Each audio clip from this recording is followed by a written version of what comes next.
안녕하세요. 30년 차 종양내과 전문의 박지훈입니다. 한 달 전 종합검진에서 이상 소견 없음 판정을 받았는데 어제 대학병원에서 저더러 위암 말기라네요. 앞으로 6개월, 길어야 1년이라고 합니다. 이런 비통한 목소리를 지난 세월 동안 수없이 들어왔습니다. 오늘은 제가 사랑하는 가족에게만 슬쩍 기댐해주던 건강검진의 숨겨진 이야기, 그리고 정작 돈만 쓰고 효과는 미미한 검사 항목들에 대해 처음으로 속 시원히 말씀드리려 합니다. 여러분도 혹시 비슷한 경험이 있으신가요? 건강검진 결과 통보서에 적힌 모두 정상이라는 글과의 안도의 한숨을 내쉬었지만 얼마 지나지 않아 예상치 못한 중병 진단을 받는 안타까운 경우 말입니다. 어째서 이런 일이 반복되는 걸까요? 그 이유는 현재의 국가 건강검진 시스템이 가진 한계 때문입니다. 더 놀라운 사실은 병원이나 검진센터에서 고가의 비용을 들여 권하는 검사 중에서도 실제 효과는 미미하거나 오히려 불필요한 부담만 주는 항목들이 있다는 것입니다. 정작 의사 본인들은 잘 받지 않는 검사들이죠. 박 선생님, 그럼 도대체 어떻게 해야 합니까? 건강검진 받지 말라는 말씀이신가요? 절대 그렇지 않습니다. 오히려 더욱 현명하고 꼼꼼하게 제대로 된 검진을 받아야 합니다. 잠시 생각해 보십시오. 우리가 매일 타는 자동차도 고장이 나기 전에 정기적으로 점검을 받지 않습니까? 그런데 그 어떤 자동차보다 소중한 우리 몸은 왜 그만큼 세심하게 관리하지 않는 걸까요? 제 아버님께서는 돌아가시기 직전 가슴 깊이 품어온 아쉬움을 제게 이렇게 토로하셨습니다. 아들아, 요사인 너는 왜 나에게 이런 중요한 사실들을 미리 알려주지 않았느냐? 내가 조금만 더 일찍 알았더라면. 그 순간 저는 굳게 다짐했습니다. 제 환자분들, 그리고 이 영상을 보고 계신 모든 분들이 다시는 그런 후회를 하지 않도록 제가 아는 진실을 전부 알려드리겠다고 말입니다. 오늘 이 영상이 여러분 삶의 마지막 20년을 완전히 새롭게 바꿀 수도 있습니다. 제 환자 중 예순의 최어르신은 이 정보를 접하시고 초기 췌장암을 발견하여 완치되셨고 지금은 손주들과 함께 설악산 등반도 거뜬히 하십니다. 반면 이 사실을 알지 못했던 65의 강 어르신은 매년 꼬박꼬박 건강검진을 받았음에도 불구하고 뇌졸중으로 쓰러져 편마비로 힘든 시간을 보내고 계십니다. 두 분의 운명을 가른 것은 단 하나. 바로 오늘 제가 여러분께 알려드릴 이 정보였습니다. 본격적인 이야기에 앞서 이 소중한 정보가 더 많은 분들께 전달될 수 있도록 지금 바로 구독과 좋아요를 눌러주시면 감사하겠습니다. 영상 말미에는 분명 이 정보 알려줘서 정말 고맙다는 생각이 드실 겁니다. 자, 이제 시작하겠습니다. 제 아내는 매년 건강검진에서 아무 이상 없다는 말만 들었는데 갑자기 위암 3기 진단을 받았습니다. 도대체 왜 이런 일이 생긴 겁니까? 제 진료실에서 이른을 넘기신 윤 할아버지께서 눈물을 글썽이며 하신 말씀입니다. 이런 안타까운 사례가 정말이지 너무나 많습니다. 왜 이런 일이 일어나는 걸까요? 진실을 말씀드리겠습니다. 우리가 굳게 믿고 있는 국가건강검진. 이것이 바로 첫 번째 함정입니다. 여러분이 반드시 아셔야 할 가장 중요한 사실은 국가건강검진이 건강을 확인하는 검사가 아니라는 점입니다. 이것은 단지 심각한 질병이 이미 발생했는지를 확인하는 최소한의 기본적인 검사일 뿐입니다. 한 가지 예를 들어보겠습니다. 자동차 정기 검사를 생각해 보십시오. 국가건강검진은 마치 자동차가 지금 당장 운행이 불가능할 정도로 완전히 고장 났습니까? 만을 확인하는 것과 같습니다. 엔진에 녹이 슬고 있는지, 브레이크 오일이 부족한지, 타이어 마모도는 적절한지 등과 같은 예방적 차원의 점검은 전혀 이루어지지 않는 셈이죠. 더 충격적인 사실은 바로 정상 수치의 의미입니다. 건강검진 결과표에 찍힌 정상이란 무엇을 의미할까요? 이는 건강하다는 의미와는 거리가 멉니다. 단지 100명 중 95명이 속하는 통계적 범위일 뿐입니다. 그런데 그 95명 중에서도 상당수가 이미 질병으로 진행되는 중간 단계, 즉 미병 상태에 있다는 사실을 알고 계셨습니까? 예를 들어보겠습니다. 혈당 수치가 100mg/dl 미만이면 정상으로 나옵니다. 그래서 이상 없음이라는 결과만 보고 안심하시곤 하죠. 하지만 여러 연구 결과에 따르면 진짜 건강한 공복 혈당은 85mg/dl 이하입니다. 85에서 99mg DL 사이는 이미 위험 신호가 켜진 상태이며 100에서 125mg DL는 당뇨병 전 단계로 분류됩니다. 여러분은 지금 어느 지점에 계신가요? 바로 이런 이유 때문에 멀쩡했던 사람들이 어느 날 갑자기 중병 진단을 받게 되는 것입니다. 실제로는 갑자기 생긴 병이 아니라 오랫동안 몸속에서 서서히 진행되어 왔는데 국가 건강검진의 정상이라는 함정에 빠져 발견하지 못했을 뿐입니다. 더 무서운 것은 무엇일까요? 이런 질병의 중간 단계, 즉 미병 상태에서는 대부분 아무런 자각 증상이 없다는 것입니다. 아프지 않으니까 괜찮아 라고 생각하시는 분들, 정말 위험한 생각입니다.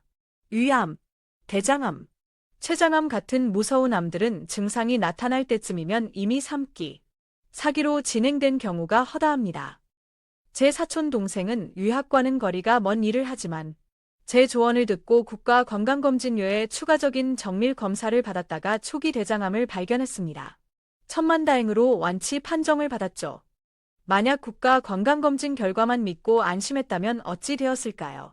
아마 2년 후 대장암 3기나 4기로 발견되어 생존율이 크게 떨어졌을지도 모릅니다. 여러분, 지금 이 순간에도 여러분의 몸속에서는 질병의 씨앗이 조용히 자라고 있을지 모릅니다. 하지만 너무 절망하지는 마십시오. 제대로 알고 대처한다면 얼마든지 예방하고 조기에 발견하여 건강을 지킬 수 있습니다. 이제 진짜 건강하게 장수하시는 분들이 어떻게 몸을 관리하는지 그 비결을 알려드리겠습니다. 어르신, 어떻게 하셨기에 80이 넘으신 연세에도 약 하나를 안 드시고 매일 북한산 둘레길을 걷더니 걸으시는 겁니까? 제가 처음 만난 92살의 황어르신께 드린 질문입니다. 그분의 대답에서 저는 큰 깨달음을 얻었습니다. 건강한 노년을 보내는 사람들의 가장 큰 비밀은 바로 미병기에 적극적으로 관리한다는 것이었습니다. 미병기란 무엇일까요? 아직 병으로 진단되지는 않았지만 그렇다고 완전한 건강 상태도 아닌 질병으로 이행되는 중간 단계를 말합니다. 우리 몸은 완벽한 건강 상태에서 갑자기 심각한 질병으로 넘어가지 않습니다. 그 사이에는 짧게는 5년에서 10년, 길게는 20년까지 이어지는 미병기가 존재합니다. 정말 현명한 사람들은 바로 이 시기에 적극적으로 건강을 관리한다는 것입니다. 제가 30년간 종양내과 전문의로 일하며 깨달은 중요한 사실은 암이든 당뇨든 고혈압이든 모든 만성질환은 바로 이 미병기에서 시작된다는 것입니다. 가장 놀라운 점은 이 미병기에는 뚜렷한 자각 증상이 거의 없다는 사실입니다. 여러분은 스스로 완전히 건강하다고 느끼겠지만 몸 안에서는 이미 문제가 서서히 진행되고 있을 수 있습니다. 82에도 약 없이 등산을 즐기시는 황어르신의 건강 비결은 바로 50대부터 이 미병기를 철저히 관리해 온 결과였습니다. 그분은 50대 시절 건강검진에서 모든 항목이 정상이라는 결과를 받았지만 콜레스테롤 수치가 정상 범위의 상한선에 가까운 것을 보고 즉시 식습관을 개선하고 꾸준히 유산소 운동을 시작하셨다고 합니다. 덕분에 70대, 80대가 되어서도 심혈관 질환 약 하나 없이 건강하게 지내고 계셨습니다. 반면에 같은 검진 결과를 받았던 그분의 고향 친구분은 다 정상이네라며 안심하고 아무런 조치를 취하지 않았고 결국 60대 중반에 심근경색으로 스텐트 시술을 받고 지금은 여러 가지 약을 복용하며 활동에 제약을 받는 생활을 하고 계십니다. 이 두 분의 차이는 무엇이었을까요? 바로 미병기에 얼마나 적극적으로 대처했느냐의 차이였습니다. 이와 비슷한 사례는 셀 수 없이 많습니다. 건강검진 결과는 비슷했지만 그 결과를 어떻게 해석하고 대응했느냐에 따라 10년, 20년 후의 건강 상태가 완전히 달라지는 것입니다. 지금 여러분이 꼭 기억하셔야 할 사실을 말씀드리겠습니다. 첫째, 건강검진 결과에 정상이라는 말을 맹신하지 마십시오. 의학적으로 정상 범위와 최적 범위는 다릅니다. 검사 결과가 정상 범위 안에 있더라도 최적의 건강 상태인지 확인해야 합니다. 예를 들어 공복 혈당은 85mg DL 이하, 총 콜레스테롤은 170mg DL 이하, 혈압은 115, 75 mmHg 이하가 이상적입니다. 둘째, 검사 결과의 추세를 반드시 확인하십시오. 예를 들어 간 수치가 매년 조금씩 상승하고 있다면 아직 정상 범위 안에 있더라도 간에 문제가 생기고 있다는 중요한 신호일 수 있습니다. 이런 추세를 놓치면 나중에 간경화나 간암 같은 큰 병으로 발전할 수 있습니다. 셋째, 국가 건강검진에만 의존해서는 안 됩니다. 그것은 말 그대로 기본 중에 기본일 뿐입니다. 특히 50대 이상이라면 위내시경은 12년마다, 대장 내시경은 35년마다, 저설량 PET-CT는 가족력이나 흡연력 등 위험 요인에 따라 5년 주기로 받는 것이 좋습니다. 비용이 아깝다고요. 암에 걸린 후 지불해야 할 치료비와 그로 인한 고통을 생각하면 이는 정말 값싼 투자입니다. 넷째, 미병기에서 발견된 문제는 가급적 약물 치료가 아닌 생활습관 개선으로 해결하십시오. 이 시기에는 약물보다 식습관 교정, 규칙적인 운동, 스트레스 관리가 훨씬 더 효과적이고 부작용도 없습니다. 제가 30년간 수많은 환자를 진료하며 확인한 명백한 사실입니다. 여러분, 지금 이 영상을 보고 계신다면 스스로에게 질문해 보십시오. 나는 진짜 건강한가? 아니면 그냥 아직 증상이 나타나지 않은 것인가? 그리고 가장 최근의 건강검진 결과지를 다시 한번 꼼꼼히 살펴보십시오. 특히 경계역 또는 정상 상한치에 있는 수치들에 주목해야 합니다. 제가 30년간 의사로 일하며 깨달은 가장 중요한 교훈은 이것입니다. 건강은 잃고 나서야 비로소 그 소중함을 알게 된다. 하지만 그때는 이미 너무 늦은 경우가 많다. 지금 이 순간, 바로 행동하십시오. 이제 계속해서 건강하게 오래 사시는 어르신들의 놀라운 비밀에 대해 알아보겠습니다. 박 선생님, 예전에 연락이 끊겼던 친구를 30년 만에 우연히 만났는데 저보다 20살은 젊어 보이더군요. 비결이 뭐냐고 물었더니 딱 3가지 음식만 꾸준히 챙겨 먹었다고 하던데 정말 그게 가능한 일인가요?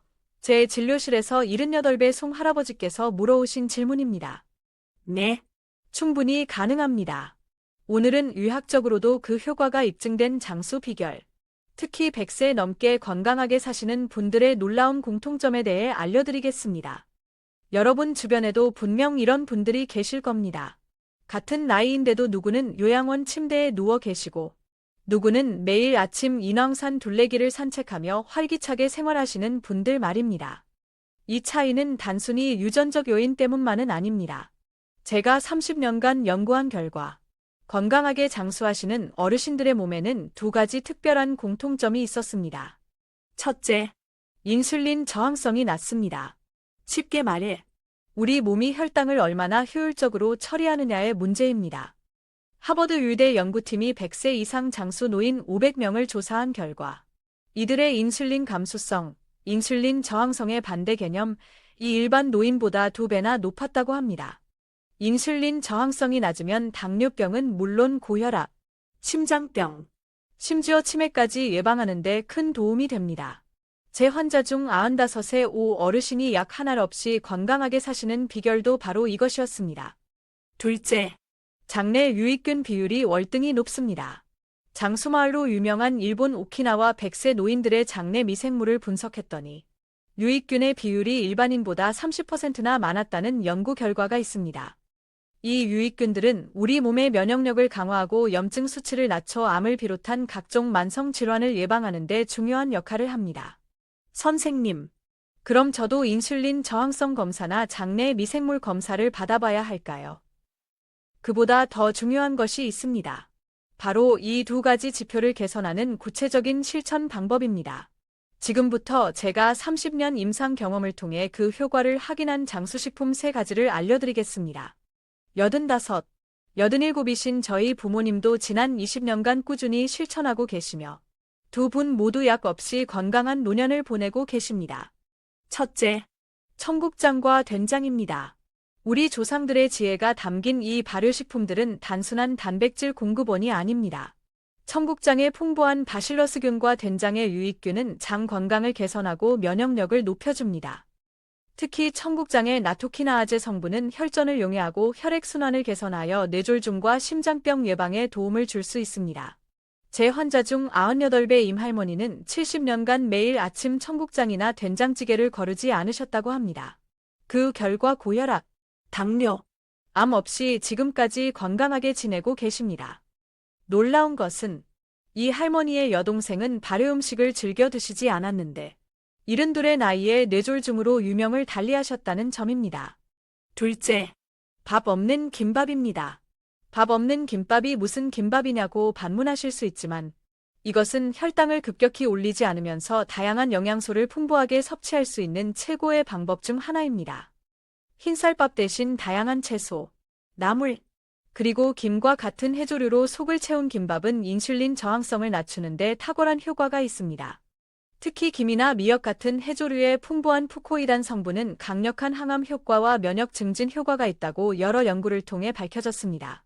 제 환자 중 84대 문 어르신은 74세 위암 진단을 받고 수술 후 매일 해조류와 채소 위주의 식단으로 바꾸셨는데 10년이 지난 지금까지 재발 없이 건강하게 생활하고 계십니다.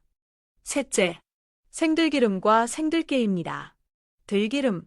그거 비린내 나고 산패되기 쉽지 않나요? 많은 분들이 이렇게 물으십니다. 하지만 신선한 생들기름은 오메가-3 지방산의 보고입니다. 오메가-3는 혈관 건강에 필수적이며 뇌 기능을 보호하고 만성 염증을 줄여주는 효과가 뛰어납니다. 85가지 치매 없이 건강하게 강단에 서셨던 저의 은사님이신 정 교수님은 40년간 매일 아침 공복에 생들기름 한 숟가락씩 드셨다고 합니다. 심지어 들기름을 냉동실에 얼려 사베트처럼 드셨는데 이렇게 하면 산패를 막고 신선하게 섭취할 수 있다고 하셨습니다. 박 선생님, 그럼 값비싼 영양제는 전혀 필요 없는 건가요? 네, 그렇습니다.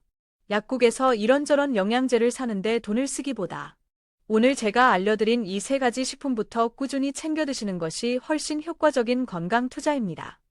저희 부모님은 20년 전부터 제가 알려드린 이 3가지 음식을 중심으로 식단을 꾸려오셨고 그 덕분에 두 분 모두 고혈압, 당뇨, 고지혈증 없이 건강하게 지내고 계십니다. 반면 같은 아파트에 사시는 또래 어르신들은 대부분 약봉지를 한 알음씩 들고 다니시는 것을 보면 안타까울 때가 많습니다. 다음으로 더욱 중요한 이야기, 암과 식습관의 관계에 대해 자세히 알려드리겠습니다. 특히 가족 중에 암 환자가 있으신 분들은 절대 놓치지 마시기 바랍니다. 저희 아버님도, 할아버님도, 심지어 삼촌까지 모두 위암으로 돌아가셨어요. 저도 결국 위암 유전자를 물려받아 언젠가는 암에 걸리게 될까요? 이렇게 유전적으로 암 발병 확률이 높다고 생각하며 걱정하시는 분들이 정말 많습니다. 오늘은 여러분을 그 불안감에서 벗어나게 해드릴 놀라운 사실을 알려드리겠습니다. 30년간 수천 명의 암 환자를 치료하며 발견한 가장 중요한 사실은 이것입니다. 암은 유전보다 식습관에 의해 더 크게 좌우됩니다. 우리 몸에 대한 최신 연구 결과를 들려드리겠습니다. 암은 유전자 자체의 문제라기보다는 후성유전학, 에퍼제네틱스이라는 기전에 의해 발현되는 경우가 많습니다. 이게 무슨 말일까요? 여러분이 부모님으로부터 물려받은 유전자는 쉽게 변하지 않지만 어떤 유전자가 활성화되고 켜지고 어떤 유전자가 비활성화되는지 꺼지는지는 우리가 처한 환경과 특히 매일 섭취하는 음식, 즉 식습관에 따라 달라질 수 있다는 것입니다. 쉽게 예를 들어보겠습니다. 여러분 각자에게 형광등이 있다고 가정해봅시다. 형광등 자체는 변하지 않지만 스위치를 누르는 행동에 따라 불이 켜지기도 하고 꺼지기도 하는 것과 같습니다. 놀랍게도 암 발병과 관련된 유전자들도 이와 유사한 방식으로 작동합니다. 여러분 몸속에는 암을 유발할 수 있는 유전자, 종양유전자도 있고 암 발생을 억제하는 유전자, 종양억제 유전자도 있습니다. 그런데 우리가 매일 먹는 음식이 이 유전자들의 스위치를 켜고 끌 수 있다는 사실이 최근 다양한 연구를 통해 밝혀지고 있습니다. 예를 들어 설탕이나 정제된 탄수화물을 과도하게 섭취하면 암 유전자의 스위치가 켜질 가능성이 높아지고 김치나 된장 같은 발효식품과 식이섬유가 풍부한 채소를 충분히 섭취하면 암 억제 유전자의 스위치가 켜지는 데 도움이 됩니다. 이것이 바로 같은 가족 안에서도 누구는 암에 걸리고 누구는 건강하게 지내는 이유 중 하나입니다. 미국 텍사스 대학의 MD 앤더슨 암센터 연구진이 유방암 환자 1만 명을 분석한 결과 약 85%는 유전적 요인보다는 환경적 요인, 특히 식습관과 생활습관에 의해 암이 발병했다고 보고했습니다. 더욱 놀라운 사실은 BRCA1이나 BRCA2와 같은 특정 유방암 유전자를 보유한 여성들 중에서도 어떤 식습관과 생활습관을 가졌느냐에 따라 실제 암 발병률이 최대 70%까지 차이가 날 수 있다는 것입니다. 제 환자 중 72살의 백할머니 사례를 들려드리겠습니다. 할머니의 어머님과 친언니 모두 유방암으로 세상을 떠나셨습니다. 유전자 검사 결과 백할머니 역시 유방암 발병 위험이 높은 유전자를 가지고 계셨습니다. 하지만 할머니는 10년 전 제가 알려드린 항암 식습관을 철저히 지키셨고 지금까지 건강하게 생활하고 계십니다. 반면 같은 유전자를 가졌지만 그런 건 다 미신이야 라며 평소 즐겨 드시던 식습관을 고수했던 할머니의 친동생은 안타깝게도 몇 해 전 유방암 진단을 받고 힘든 투병 생활을 하고 계십니다. 그렇다면 암을 예방하는 식습관은 구체적으로 무엇일까요? 지금부터 제가 30년간 종양내과 전문의로 일하며 수많은 환자분들께 권해온 3가지 핵심 원칙을 알려드리겠습니다. 첫째, 혈당을 천천히 올리는 좋은 탄수화물을 선택하십시오. 암세포는 정상 세포보다 약 20배나 많은 포도당을 에너지원으로 사용합니다. 즉, 혈당이 급격히 올라가면 암세포에게 풍부한 먹이를 공급하는 것과 같습니다. 따라서 백미밥보다는 현미나 잡곡밥을, 흰빵보다는 통밀빵을 선택하고 설탕이나 액상과당이 많이 함유된 음료수와 가공식품은 최대한 멀리해야 합니다. 제 환자 중 한 분은 췌장암 사기 판정을 받았지만 항암 치료와 함께 철저한 저혈당 식단을 병행한 결과 5년 이상 건강하게 생존하는 기적을 보여주셨습니다. 통계적으로 췌장암 사기의 5년 생존율은 1%에도 미치지 못하는데 말입니다. 둘째, 다양한 색상의 채소와 과일을 껍질째 골고루 섭취하십시오. 영양소의 상당 부분이 껍질과 씨앗에 집중되어 있기 때문입니다. 특히 양배추, 브로콜리, 콜리플라워, 케일, 배추와 같은 십자화과 채소는 암 예방에 탁월한 효과가 있습니다. 이들 채소의 풍부한 설포라판이라는 성분이 암세포의 성장을 억제하고 사멸을 유도한다는 연구 결과가 수백 편에 이릅니다. 셋째, 식사 순서가 중요합니다. 식사 시 채소를 가장 먼저, 그 다음에 단백질, 생선, 두부, 콩 등, 그 다음에 통곡물, 현미밥, 잡곡밥 등, 마지막으로 건강한 지방, 견과류 약간, 순으로 드시는 것이 좋습니다. 이렇게 하면 식후 혈당이 급격히 상승하는 것을 막아 인슐린 분비를 안정시키는 데 도움이 됩니다. 놀랍게도 식사 순서만 바꿔도 식후 혈당 상승폭을 최대 50%까지 낮출 수 있다는 연구 결과도 있습니다. 여기서 한 가지 중요한 주의사항이 있습니다.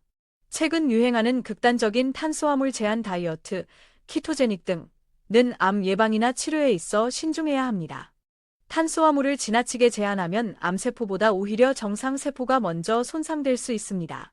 암세포는 적응력이 매우 뛰어나 탄수화물 공급이 끊겨도 단백질이나 지방을 분해하여 에너지원으로 사용할 수 있기 때문입니다.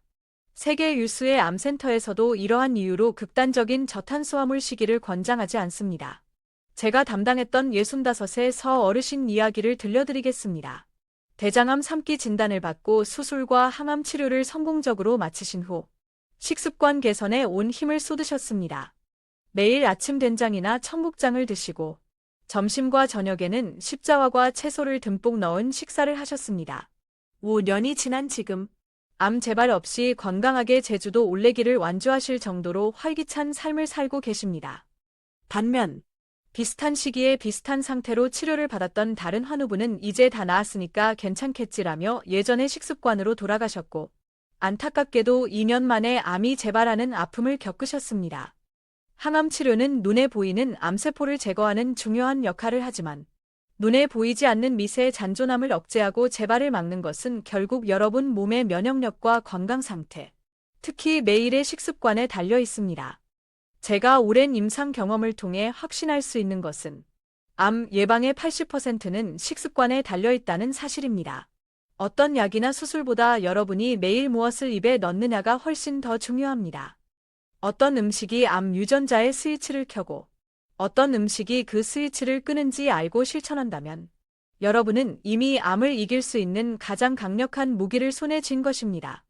이제 많은 분들이 간과하지만 매우 위험한 지방간의 숨겨진 위험성과 완벽한 회복법에 대해 알아보겠습니다.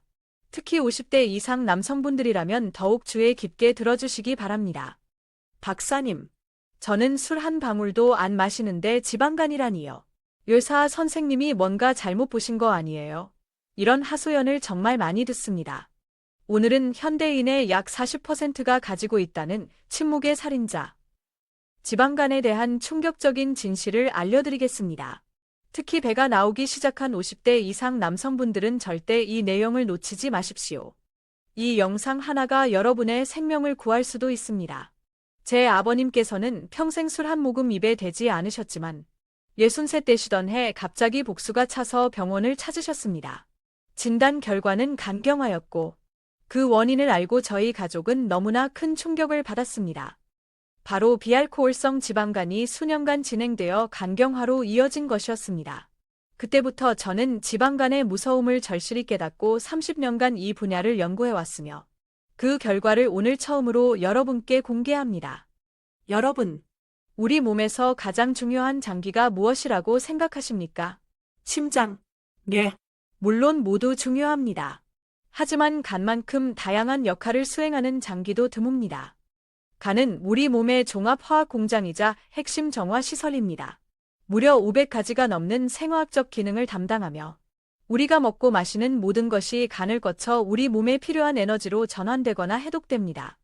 65세 조 선생님은 매년 건강검진에서 경미한 지방간 소견이라는 결과만 받으셨습니다. 담당 의사는 늘 괜찮습니다. 술 안 드시면 크게 신경 쓰지 않으셔도 됩니다. 라고만 했죠. 그런데 5년 후 갑자기 극심한 피로감과 복통이 생겨 정밀 검사를 받았더니 이미 간경화로 상당히 진행된 상태였습니다. 간 기능의 70% 이상이 손상되어 회복이 거의 불가능한 지경이었습니다. 이것이 바로 지방간의 가장 무서운 점입니다. 아무런 증상 없이 조용히 진행되다가 뭔가 이상을 느꼈을 때는 이미 치명적인 상태에 이른 경우가 많다는 것입니다.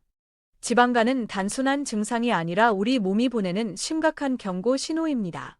이를 방치하면 지방간, 지방간염, 간섬유화, 간경화, 간암이라는 치명적인 단계로 진행될 수 있습니다. 그런데 의사 선생님, 저는 술도 안 마시는데 왜 지방간이 생긴 걸까요? 이유는 생각보다 간단합니다. 바로 현대인의 잘못된 식습관 때문입니다. 과도한 탄수화물 섭취, 특히 달콤한 음료수, 과자, 빵, 면류와 같은 정제 탄수화물과 액상과당은 간에서 직접 지방으로 전환되어 쌓이게 됩니다. 건강을 위해 금주를 결심하신 분들 중 술 대신 탄산음료나 주스, 과자를 더 많이 드시는 경우가 있습니까? 그렇다면 오히려 술을 마시는 것보다 더 심각한 비알코올성 지방간을 만들고 있을 수 있습니다. 더 충격적인 사실은 지방간이 있으면 심장병, 뇌졸중, 당뇨병, 고혈압, 고지혈증, 심지어 대장암이나 유방암의 발병 위험도 크게 증가한다는 점입니다. 세계적인 의학학술지 란셋, 더 랜시트에 발표된 연구에 따르면 지방간이 있는 사람은 그렇지 않은 사람에 비해 심혈관 질환 발생률이 최대 4배나 높다고 합니다. 간이 망가지면 우리 몸의 모든 장기가 도미노처럼 함께 망가질 수 있는 것입니다. 우리나라 성인의 약 30에서 40%가 이미 지방간 상태인 것으로 추정됩니다. 60대 이상에서는 그 비율이 50%에 육박한다는 통계도 있습니다. 어쩌면 이 영상을 보고 계신 여러분 중 절반 가까이가 지금 이 순간에도 지방간을 가지고 있을 가능성이 높습니다. 하지만 너무 걱정하지 마십시오. 지금부터 희소식을 알려드리겠습니다. 지방간은 생활습관 개선을 통해 100% 회복 가능한 질환입니다. 약이나 수술 없이 오직 올바른 식습관, 규칙적인 운동, 그리고 적절한 체중 조절만으로도 완전히 정상적인 간으로 되돌릴 수 있습니다. 제가 직접 수천 명의 환자에게 적용하여 그 효과를 확인한 방법입니다. 68배 안 선생님 사례를 들려드리겠습니다. 안 선생님은 간 수치가 정상의 3배를 넘었고 복부 초음파 검사에서 중증 지방간 소견이 나왔습니다. 제가 알려드린 다음 3가지 방법을 6개월 동안 철저히 실천하셨습니다. 첫째, 당분과 정제 탄수화물 섭취를 획기적으로 줄였습니다. 특히 과당이 많이 함유된 탄산음료, 과일 주스, 커피 믹스를 완전히 끊으셨습니다. 과당은 간에서 직접 지방으로 전환되어 지방간을 급격히 악화시키는 주범입니다. 백미밥 대신 현미잡곡밥을, 흰빵이나 면 대신 통밀빵이나 통곡물 면을 드시기 시작했습니다. 둘째, 매일 30분 이상 빠르게 걷기를 실천했습니다. 처음에는 아파트 단지 10분만 걸어도 숨이 찼지만 점차 시간을 늘려 한강시민공원을 1시간씩 걷게 되었습니다. 헬스장이나 특별한 운동기구가 전혀 필요하지 않습니다. 걷기는 간에 쌓인 지방을 직접 태우는 가장 효과적이고 안전한 운동입니다. 서울대학교 병원 연구팀의 연구 결과에 따르면 주 5회 하루 30분씩만 빠르게 걸어도 간 내 지방량이 약 30% 감소한다고 합니다. 셋째, 현재 체중의 5에서 10%만 줄였습니다. 안 선생님의 경우 약 5kg 정도였죠. 무리한 다이어트는 오히려 간에 부담을 주어 역효과를 낼 수 있습니다. 현재 체중의 5%만 감량해도 간에 쌓인 지방의 약 30%가 빠져나간다는 연구 결과가 있습니다. 결과는 어땠을까요? 6개월 후, 안 선생님의 간 수치는 완전히 정상으로 돌아왔고, 초음파 검사에서도 지방간 소견이 깨끗하게 사라졌습니다. 체중도 8kg이나 줄었고, 혈압과 혈당 수치도 함께 개선되었습니다. 안 선생님은 이제 매주 손주들과 함께 북한산 둘레길을 등반할 정도로 건강을 되찾으셨다고 합니다. 또 다른 환자 유 선생님은 건강검진에서 경미한 지방간 진단을 받으셨습니다. 동네 병원에서는 이 정도는 괜찮아요. 약 드실 필요 없어요 라고 했지만 저는 바로 지금이 개입할 최적의 시기입니다. 지금 관리하지 않으면 5년, 10년 뒤에는 간경화로 진행될 수 있습니다. 라고 강력히 말씀드렸습니다. 그녀도 위에 언급된 3가지 방법을 꾸준히 실천했고 단 3개월 만에 초음파상에서 완전히 정상 간으로 회복되었습니다.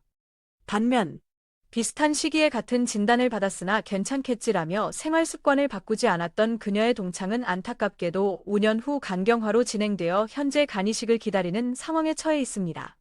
여러분, 간은 침묵의 장기입니다.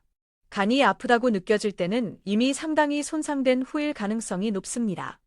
지금 이 영상을 보고 계신 여러분, 특별한 증상이 없더라도 한 번쯤 지방간 검사를 받아보시고 오늘 제가 알려드린 3가지 방법을 지금부터 바로 실천해 보십시오. 여러분의 소중한 간을 구하는 일, 오늘부터 시작하실 수 있습니다. 이제 마지막으로 건강한 100세 시대를 위한 종합적인 건강 전략에 대해 알아보겠습니다. 지금까지 배운 내용을 실생활에 어떻게 적용할 수 있는지 구체적인 실천법을 공유하겠습니다. 할아버지, 할머니, 100살까지 건강하게 사세요. 설날이나 추석 같은 명절에 손주들에게 덕담으로 듣는 이 말. 과연 우리는 정말 100살까지 건강하게 살 수 있을까요? 여러분께 진심으로 묻고 싶습니다. 단순히 오래 사는 것이 중요할까요? 아니면 마지막 순간까지 건강하게 오래 사는 것이 중요할까요? 통계에 따르면 현재 60대이신 분들의 30% 이상이 90세를 넘어 100세까지 살게 될 것이라고 합니다. 문제는 그중 절반 이상이 인생의 마지막 10년에서 15년을 각종 질병과 약에 의존하며 삶의 질이 현저히 떨어진 채로 보내게 된다는 점입니다. 박 선생님, 그럼 도대체 누구는 90이 넘어도 매일 등산을 다니고 또 누구는 75부터 요양원 신세를 지게 되는 걸까요? 30년간 수만 명의 환자를 진료하면서 깨달은 한 가지 중요한 사실이 있습니다. 80대와 90대의 건강 상태는 그보다 훨씬 이전인 50대와 60대 때 어떻게 건강을 관리했느냐에 따라 결정된다는 것입니다. 지금까지 이 영상 시리즈에서 알려드린 모든 내용이 바로 이 지점과 깊이 연결됩니다. 90세대의 신할머니 사례를 들려드리겠습니다. 이분은 60살 때 갑작스러운 협심증으로 응급실에 실려 오셨습니다. 그때 인생의 큰 전환점을 맞이하셨죠. 퇴원 후 건강관리 방법을 완전히 바꾸셨고 30년이 지난 지금도 약 하나 없이 건강하게 손주들과 행복한 시간을 보내고 계십니다. 반면 비슷한 시기에 같은 병으로 입원했던 동갑내기 지인분은 에이, 먹고 싶은 거 다 먹고 살다가 죽으면 그만이지 라는 생각으로 생활 습관을 바꾸지 않으셨고 결국 75의 나이에 여러 합병증으로 안타깝게 세상을 떠나셨습니다. 두 분의 마지막 20년은 그야말로 하늘과 땅 차이였습니다. 건강한 100세를 위한 3가지 핵심 전략을 알려드리겠습니다. 이 전략은 제가 30년간의 의학 연구와 임상 경험을 통해 얻은 가장 귀중한 지식의 정수입니다. 첫째, 이미 가지고 있는 기저질환, 고혈압, 당뇨, 고지혈증 등을 철저히 관리해야 합니다. 하지만 약에만 의존해서는 안 됩니다. 약은 증상을 조절하는 일시적인 해결책일 뿐, 근본적인 해결책은 생활습관 개선에 있습니다. 제 환자 중 70세대고 어르신은 15년간 당뇨약을 7가지나 복용했지만 혈당 조절이 잘 되지 않아 매번 인슐린 용량을 늘려야 했습니다. 그러다 제가 알려드린 방법대로 식습관을 바꾸고 매일 꾸준히 걷기 시작했더니 6개월 만에 복용하던 약을 3가지로 줄일 수 있었고 1년 후에는 인슐린 주사까지 완전히 끊을 수 있었습니다. 지금은 10년이 지났는데도 약 한두 가지만으로 혈당이 완벽하게 조절되고 있습니다. 둘째, 정기적인 건강검진은 필수입니다. 하지만 앞에서 강조했듯이 국가에서 제공하는 기본 검진만으로는 부족합니다. 자신의 나이, 성별, 가족력, 생활습관 등 위험 요인에 맞는 맞춤형 검진 계획을 세워야 합니다. 일반적으로 50대부터는 위내시경은 12년마다, 대장 내시경은 35년마다, 저설량 PET-CT와 심장 칼슘 스코어 검사는 위험도에 따라 5년 주기로 받는 것이 좋습니다. 비용이 아깝다고요. 질병에 걸린 후 지불해야 할 막대한 치료비와 그로 인한 육체적, 정신적 고통을 생각하면 이는 정말 합리적이고 현명한 투자입니다. 89의 맹 어르신은 40년 전부터 매년 빠짐없이 종합검진을 받아오셨습니다. 덕분에 전립선암과 대장 용종을 초기에 발견하여 간단한 시술로 완치했고 지금도 매우 건강하게 노익장을 과시하고 계십니다.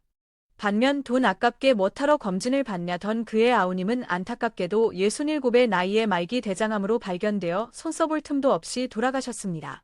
셋째, 결국 가장 중요한 것은 일상 속에서의 꾸준한 실천입니다. 아무리 좋은 이론과 지식도 실천하지 않으면 아무 소용이 없습니다. 제가 강력하게 추천하는 일상 속 건강 실천법 몇 가지를 알려드리겠습니다. 저희 어머님은 현재 85이신데 30년 전부터 제가 알려드린 이 5가지 원칙을 꾸준히 실천해오고 계십니다. 덕분에 또래 분들보다 10살은 젊어 보이시고 항상 활력이 넘치십니다. 물론 약 하나 드시지 않고 건강하게 지내고 계시죠. 같은 아파트에 사시는 어머님 친구분들은 대부분 약봉지를 한 알음씩 들고 다니시는데 그 모습을 볼 때마다 안타까움과 함께 생활습관의 중요성을 다시 한번 절감하게 됩니다. 여러분께 진심으로 묻겠습니다. 어떤 노년을 보내고 싶으십니까? 30년 의사생활에서 가장 마음 아팠던 순간은 환자분들이나 그 가족분들이 조금만 더 일찍 알았더라면 이라고 후회하며 눈물 질 때였습니다.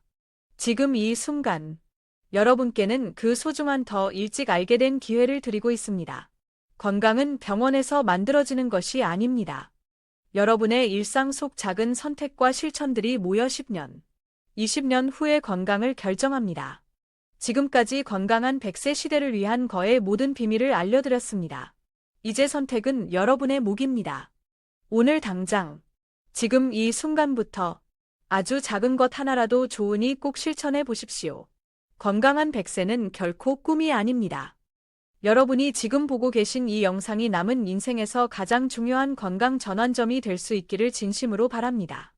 이 영상 시리즈가 여러분의 건강한 삶에 조금이나마 도움이 되셨다면 좋아요와 구독으로 응원해 주시면 큰 힘이 되겠습니다. 앞으로도 여러분의 건강을 지키는 데 유익한 정보를 지속적으로 알려드리도록 최선을 다하겠습니다. 마지막으로 한 가지 당부 말씀을 드립니다. 이 영상은 의학적 지식과 건강 정보 전달을 목적으로 제작되었습니다. 하지만 개인의 의학적 진료나 전문가의 구체적인 상담을 대체할 수는 없습니다. 우리 몸은 사람마다 체질과 건강 상태가 모두 다르기 때문에 같은 방법이라도 그 결과는 개인에 따라 다르게 나타날 수 있습니다. 제가 오늘 알려드린 모든 정보는 참고용으로만 활용해 주시고 모든 건강 관련 결정과 실천은 반드시 여러분 본인의 신중한 선택과 판단하에 이루어져야 합니다. 만약 특정 질환이 있거나 건강 상태에 대한 우려가 있으시다면 반드시 담당 주치의와 충분히 상담하신 후 실천 여부를 결정하시기 바랍니다. 우리 모두 건강하고 행복한 100세 시대를 함께 맞이할 수 있기를 진심으로 기원합니다. 오늘도 건강하고 평안한 하루 보내십시오. 감사합니다. 저희 어머님은 현재 85이신데 30년 전부터 제가 알려드린 이 5가지 원칙을 꾸준히 실천해오고 계십니다. 덕분에 또래 분들보다 10살은 젊어 보이시고 항상 활력이 넘치십니다. 물론 약 하나 드시지 않고 건강하게 지내고 계시죠. 같은 아파트에 사시는 어머님 친구분들은 대부분 약봉지를 한 알음씩 들고 다니시는데 그 모습을 볼 때마다 안타까움과 함께 생활 습관의 중요성을 다시 한번 절감하게 됩니다. 여러분께 진심으로 묻겠습니다. 어떤 노년을 보내고 싶으십니까? 30년 의사생활에서 가장 마음 아팠던 순간은 환자분들이나 그 가족분들이 조금만 더 일찍 알았더라면 이라고 후회하며 눈물 질 때였습니다. 지금 이 순간, 여러분께는 그 소중한 더 일찍 알게 된 기회를 드리고 있습니다. 건강은 병원에서 만들어지는 것이 아닙니다. 여러분의 일상 속 작은 선택과 실천들이 모여 10년, 20년 후의 건강을 결정합니다. 지금까지 건강한 100세 시대를 위한 거의 모든 비밀을 알려드렸습니다. 이제 선택은 여러분의 몫입니다. 오늘 당장, 지금 이 순간부터 아주 작은 것 하나라도 좋으니 꼭 실천해 보십시오. 건강한 100세는 결코 꿈이 아닙니다. 여러분이 지금 보고 계신 이 영상이 남은 인생에서 가장 중요한 건강 전환점이 될 수 있기를 진심으로 바랍니다. 이 영상 시리즈가 여러분의 건강한 삶에 조금이나마 도움이 되셨다면 좋아요와 구독으로 응원해 주시면 큰 힘이 되겠습니다. 앞으로도 여러분의 건강을 지키는 데 유익한 정보를 지속적으로 알려드리도록 최선을 다하겠습니다. 마지막으로 한 가지 당부 말씀을 드립니다. 이 영상은 의학적 지식과 건강 정보 전달을 목적으로 제작되었습니다. 하지만 개인의 의학적 진료나 전문가의 구체적인 상담을 대체할 수는 없습니다. 우리 몸은 사람마다 체질과 건강 상태가 모두 다르기 때문에 같은 방법이라도 그 결과는 개인에 따라 다르게 나타날 수 있습니다. 제가 오늘 알려드린 모든 정보는 참고용으로만 활용해 주시고 모든 건강 관련 결정과 실천은 반드시 여러분 본인의 신중한 선택과 판단하에 이루어져야 합니다. 만약 특정 질환이 있거나 건강 상태에 대한 우려가 있으시다면 반드시 담당 주치의와 충분히 상담하신 후 실천 여부를 결정하시기 바랍니다. 우리 모두 건강하고 행복한 100세 시대를 함께 맞이할 수 있기를 진심으로 기원합니다. 오늘도 건강하고 평안한 하루 보내십시오. 감사합니다.